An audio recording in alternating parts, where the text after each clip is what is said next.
Hello everyone, welcome back to my channel. Wisteria here. We are continuing Haunted Yorkshire and we're on North Yorkshire, and the first place we are going to visit is the famous Bolton Abbey. Now you can research Bolton Abbey on the internet, on YouTube, and you will find it. It's very well known for its hauntings. Bolton Abbey, founded in 1151, is the location of one of the oldest ghosts in Yorkshire. An Augustine canon and the sightings are well documented. The Reverend James McNabb, the rector here during the First World War, was asked for a written account of the haunting by none other than King George V, and many successive rectors and their families are borne witness to the phantom who haunts the church. The abbey ruins and the rectory, the latter standing on what is thought to have been the original gatehouse. In 1912, the Marquis of Hauntings was staying at the rectory as a member of a hunting party.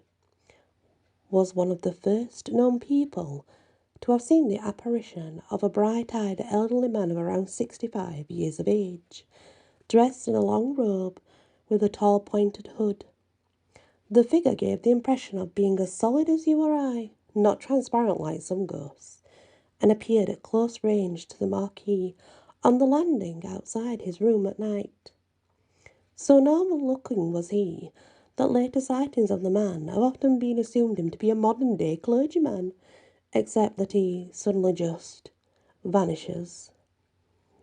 There seems to be some mystery as to whether the canon appears in two different guises at different times, or if there are two separate ghosts haunting the grounds. The second mode of dress, which consists of a black cassock-like robe, black cloak, and sometimes a flat black hat, is seen less often, but this figure is referred to as the spectral black canon. The canon who appeared to the Marquis has been nicknamed Punch by later witnesses on account of his likeness to the Punch and Judy puppet. He is still seen today by many visitors, usually in the summer months. Lynn, the daughter of the present rector, the Reverend Griffiths, has seen the canon many times, often accompanying congregations along the path on the church. However, when the churchgoers have been questioned later, they have not been able to recall seeing the ghostly monk as they walked.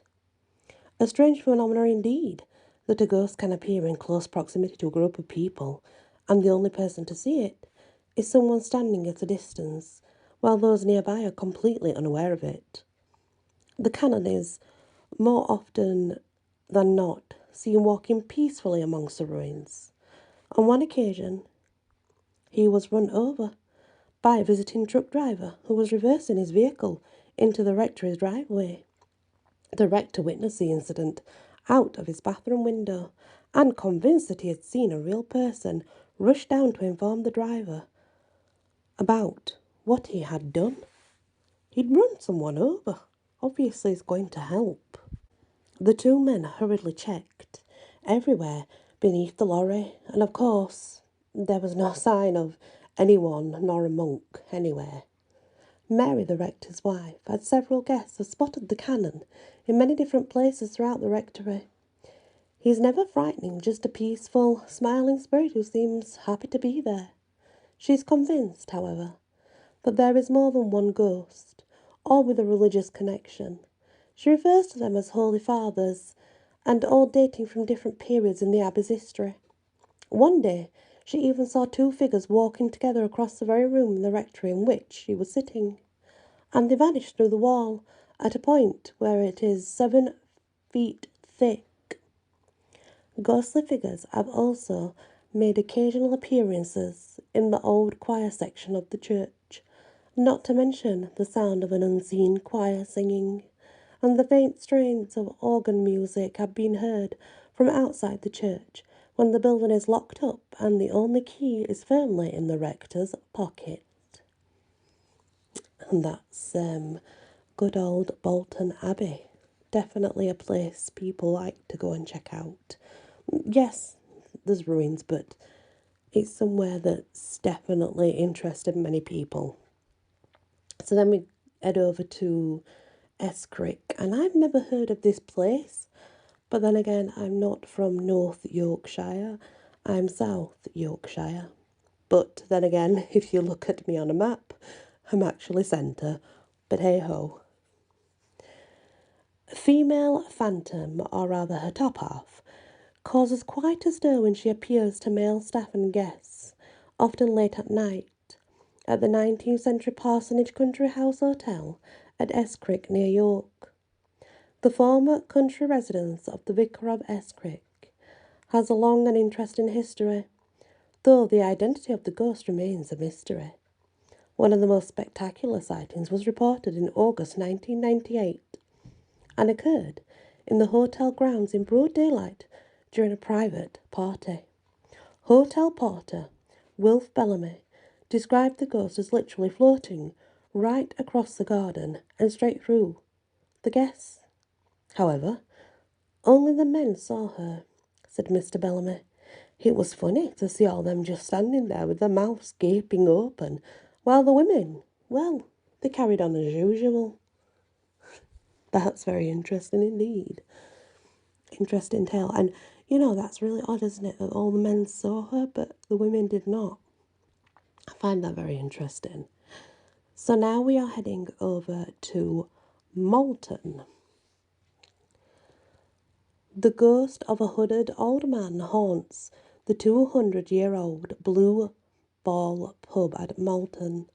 Research has revealed that there used to be an alehouse on the same site as long ago as the 1200s, and it was used by monks from Kirkham Priory. Among many theories about the ghost is the suggestion that it might be Friar Tuck, who lived at the priory in 1350s. Helen Richardson, who runs the pub with her partner Steve Dobbs, reported seeing the old man in 1999. He was sitting in the bar area one evening, and she was going downstairs because she was off to get ready to head to work. As I reached the bottom of the stairs, she remembered, I could see an old man sitting at the bar. I stopped dead in my tracks, and my first thought was, how had he got in? Because he seemed to be a real person. He looked a bit like a monk with a cloak and a hood over his head, and he was just sitting there with his hands on his lap, staring straight forward. After a short while, he just faded away. Helen just ran back upstairs and avoided going downstairs on her own for some considerable time afterwards. Local legend states that the cellar is also haunted by spirits of man and woman. Helen and Steve have been aware of something as fine as cobwebs brushing the face of anyone descending the steps, when there isn't anything there, as Helen said. With feeling, it's spooky. And that's the tale of that. Yes, apparently, if you've ever had the feeling of cobwebs, like brushing past you or going past your face, that's usually a sign that spirit is around you. But it does feel like cobwebs. Yeah. And I'll leave this episode here, guys. I'm trying to make them shorter for you. I hope that works. Because some of my stories are very long and some are not. So I'm trying to do a varied section where, some are long, some are short. See how it goes. Thank you for listening and many blessings.